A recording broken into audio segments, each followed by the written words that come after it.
So, ayun na naman mga idol, nakakuha tayo ngayon. Ngayong araw is itong Toshiba external hard disk.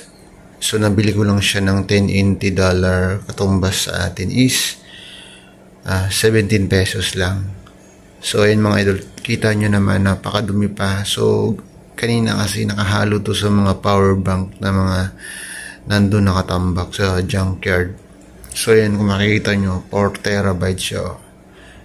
So, toshibastorage.com. Siguro dyan natin makikita kung magkano yung presyo niya. Made in Philippines siya. So, kanina, pagpunta ko doon, nakala ko talaga to power bank lang. So, chinek ko, nakita ko may Toshiba tapos 4 terabyte storage nakalagay. So, naka-jackpot tayo ngayon mga idol.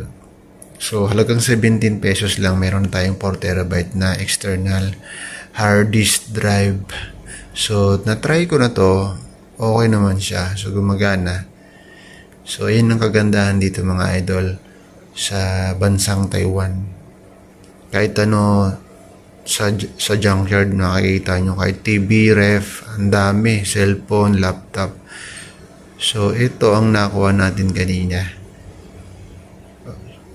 Kung gusto nyo makabili ng ganito, punta lang kayo sa mga junkyard. O kung gusto nyo magbakasyon, wala namang masama na pumunta doon at tumingin kung anong mabibili. So, ayan lang yung nakuha natin ngayong araw na ito mga idol. 4 terabyte sa halagang 17 pesos. So, goods na siya. Magagamit ko na siya for backup files. Mga files ko. Medyo madami-daming files na mailalagay ko dito. So, kailangan ko lang ngayon is linisan. At meron na akong external hard disk drive na 4 terabyte. So, yun lang yung video natin ngayon mga idol. So, maraming salamat for watching. Lilinisan ko muna to. So, ayun lang. Peace out.